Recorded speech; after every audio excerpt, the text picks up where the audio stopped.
Graça e paz, Talmidim, antropologia, doutrina do homem, o corpo humano. Salmo 139, versos 13, 14, 15 e 16 dizem: Pois possuístes o meu interior, entreteceste-me no ventre de minha mãe. Eu te louvarei, porque de um modo terrível e tão maravilhoso fui formado. Maravilhosas são as tuas obras, e a minha alma o sabe muito bem. Os meus ossos não te foram encobertos, quando no oculto fui formado, entretecido como nas profundezas da terra. Os teus olhos viram meu corpo ainda informe. No teu livro todas estas coisas foram escritas, as quais ainda sendo dia a dia formadas, quando nem ainda uma delas havia. Nesse texto poético do salmista, nós vamos encontrar a realidade da criação imediata e da criação imediata com relação ao corpo do homem. No versículo 13, por exemplo, o salmista diz: Pois possuístes o meu interior, entristeceste-me no ventre de minha mãe. A linguagem do salmista é como se Deus estivesse formando o corpo dele no útero de sua mãe. Isso nós podemos chamar de criação imediata, porque nós fomos criados imediatamente em Adão. Em que sentido? Foram as mãos de Deus que plasmaram, que formaram o corpo de Adão. Então Adão é o molde no qual toda a humanidade seria formada. Na estrutura biológica, física de Adão estava o gene de toda a raça humana. Adão é a forma na qual todos nós vamos ser colocados. Então em Adão, como diz Gênesis 2:7, nós fomos criados imediatamente.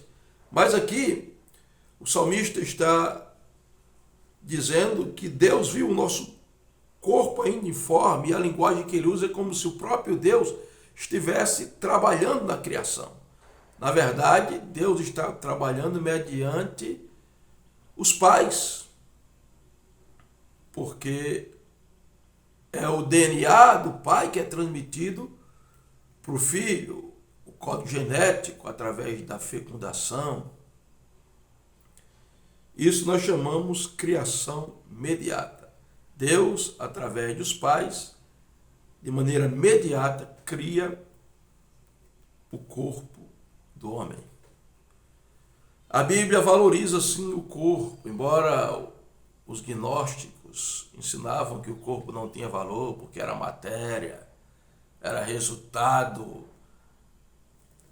da fragmentação do pleroma, do demiurgo, que criou a matéria é má. Não é assim que a Bíblia fala sobre o corpo. A Bíblia valoriza tanto o corpo que o corpo será guardado para a ressurreição.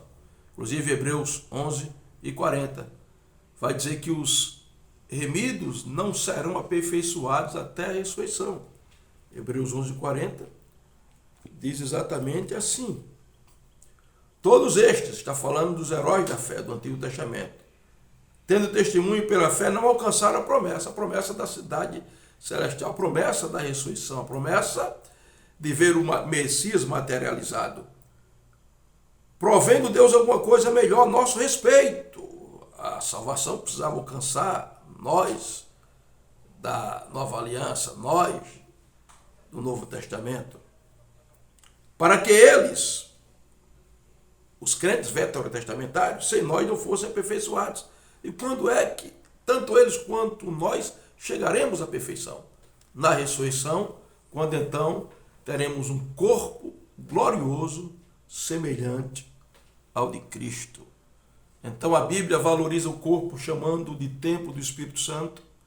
A Bíblia valoriza o corpo dizendo que eu não devo oferecer os meus membros como instrumento de iniquidade. A Bíblia valoriza o corpo, falando em 1 Coríntios 6, que o que que todo pecado ele é fora do corpo, mas o que se prostitui, por exemplo, ele peca contra o seu próprio corpo, porque na prostituição torna-se um só corpo com a prostituta, uma só carne. Se eu roubo, eu uso a mão para roubar.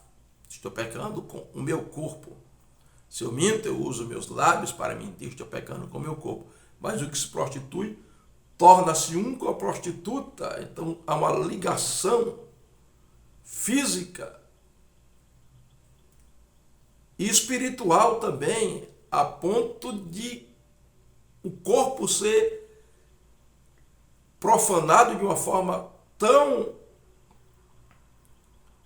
medonha, tão hedionda, que a Bíblia vai dizer que o que se prostitui peca não somente fora do corpo, mas contra o próprio corpo.